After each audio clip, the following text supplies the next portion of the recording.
திரு குபேந்திரன். அதாவது பாலியல் விவகாரத்தில் ஒரு 100 நாட்களுக்குள் குற்றப்பத்திரிகை தாக்கல் செய்து ஒரு 6 மாதத்திற்குள் ஒரு வருஷத்துக்குள் தண்டனை வாங்கி கொடுத்தாலாம் இந்த மாதிரி பாலியல் குற்றங்கள் குறையும். அப்போ நான் திரும்ப சொல்றேன், இந்த கம்பேரிசனுக்காக சொல்ல எல்லா கட்சிகளுக்கும் பொறுப்பு இருக்கிறது. அதிமுக ஆட்சி நடத்தினால் குற்றங்களை விட்டு விடலாம், திமுக நடத்தினால் விட்டு அப்படிலாம் கிடையாது. இப்போ இந்த பொள்ளாச்சி பாலியல் விவகாரத்தில் இத்தனை வருடங்கள் கழித்தும் இன்னும் குற்றவாளிகளுக்கு தண்டனை கிடைக்கல.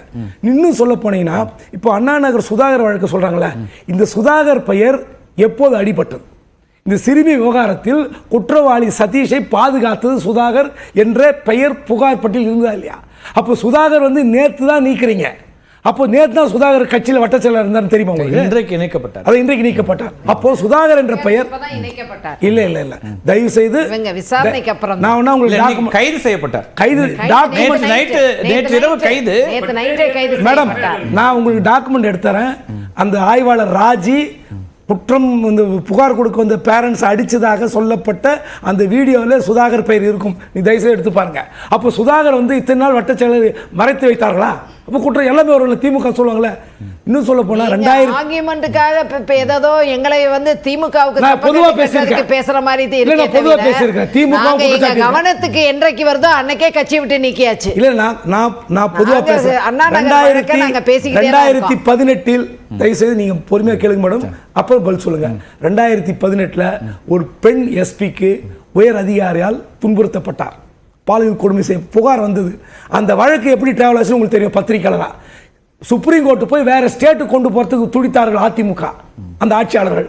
அந்த வழக்கு திமுக இப்போ குற்றப்பத்திரிகை தாக்கல் செய்து விசாரணை நடந்து கொண்டிருக்கு. ஸ்பெஷல் டிஜிபி கேஸ் சொல்றீங்க? ஆமா, ராஜேஷ் தாஸ் கேஸ்ல அவரா ஜெயிலுக்கு போனார். இன்னொரு ஐஜி ஒரு பெண் எஸ்பி பாலியல் துன்புறுத்தல் செய்து அந்த புகாரை ஏற்க மறுத்து அதற்கு இன்றைய முதலமைச்சர் அன்றைய எதிர்க்கட்சி தலைவர் தேர்தல் பிரச்சாரத்தில் வாக்குறுதி கொடுத்தார். நாங்கள் சும்மா விட மாட்டோம் சொன்னார். ஆனா அதுக்கும் தண்டனை தள்ளி போயிட்டு இருக்கு. குற்றப்பத்திரிகை தாக்கல் பண்ணிட்டீங்க. ஆனா விரைந்து நீங்கள் குற்றப்பத்திரிகை தாக்கல் செய்து தண்டனை வாங்கி தந்தால்தான் இந்த மாதிரி பாலியல் புகார்கள் குறையும். நிறைவு கருத்து எஸ் மேம், நான் உங்கள்கிட்ட நிறைவு வரேன். உங்களுடைய நிறைவு கருத்து திரு கோகுலேந்திரா. எஸ், இது மாதிரியான சம்பவங்களுக்கு திமுக இந்த மாதிரி ஞானசேகரன் மாதிரி ஆட்களுக்கு எங்கள் கட்சி இல்லைன்றது மாதிரி சொல்லாமல் தார்மீக பொறுப்பேற்று பொறுப்போடு நடந்து கொள்ள வேண்டும். நம்ம அன்பு தம்பி எப்போவுமே பரந்தாமன் மேலே அவர் திமுக வந்தாலும் எனக்கு தனிப்பட்ட மரியாதை இருக்குது. நான் அவருக்கு சொல்கிறேன், இந்த சட்டமன்றத்தில் மாண்புன்னு ஒன்று இருக்குங்கிறத நீங்கள் பேசக்கூடாது. சட்டமன்றத்தின் மாண்புங்கிறத சபாநாயகரை அவர் இருக்கையை விட்டு பிடிச்சி இழுத்து ஒரு சபாநாயகரை என்னெல்லாம் நீங்கள் கோலம் பண்ணி என்னெல்லாம் பண்ணி சட்டையை கிழிச்சு வெளியே ட்ராமா பண்ணீங்கிறதெல்லாம் மக்கள் மறக்கலை.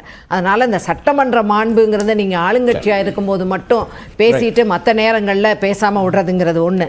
அடுத்தது, இன்றைக்கு ஸ்பெஷல் டீம் விசாரிக்கிறாங்கன்னா 3 பெண் உயர் அதிகாரிகள் விசாரிக்கிறாங்கன்னா அதற்கு காரணமே அதிமுகவின் நீங்கள் வழக்கு இன்றைக்கு நீதிமன்றத்தின் நேரடி பார்வை.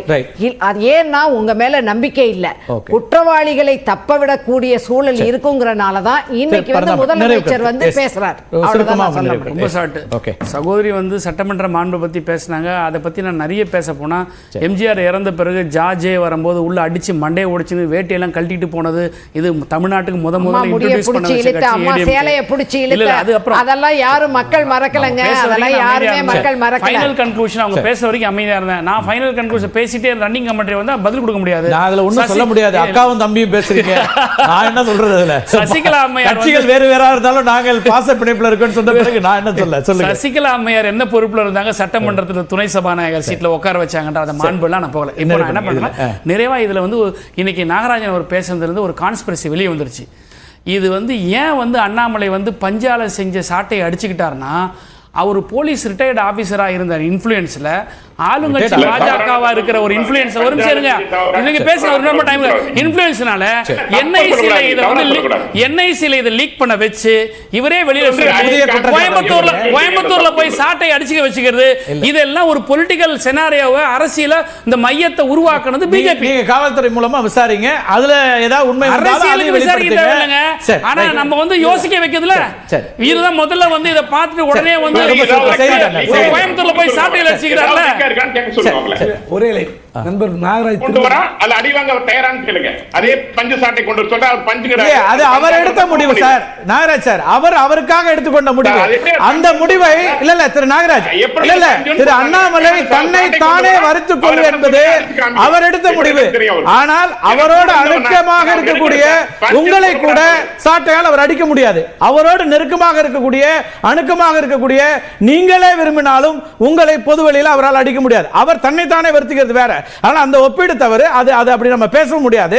திரு குபேந்திரன் அவரே அடிச்சு பார்க்க சொல்லுங்க. இல்ல இல்ல அடிச்சு பார்க்க சொல்லுங்க. திரு இல்ல இல்ல வேற எதுக்குள்ள போக வேண்டாம். எல்லாம் பஞ்சுங்கிறீங்களா அடிச்சு பாருங்க அப்ப. சார் செய்திக்கான நேரம் திரு குபேந்திரன் நீங்க புரிஞ்சுப்பீங்கன்னு நினைக்கிறேன். சுருக்கமான சார் நாகராஜ் அவர்கள் ஒரு குற்றச்சாட்டை வைக்கிறாரு.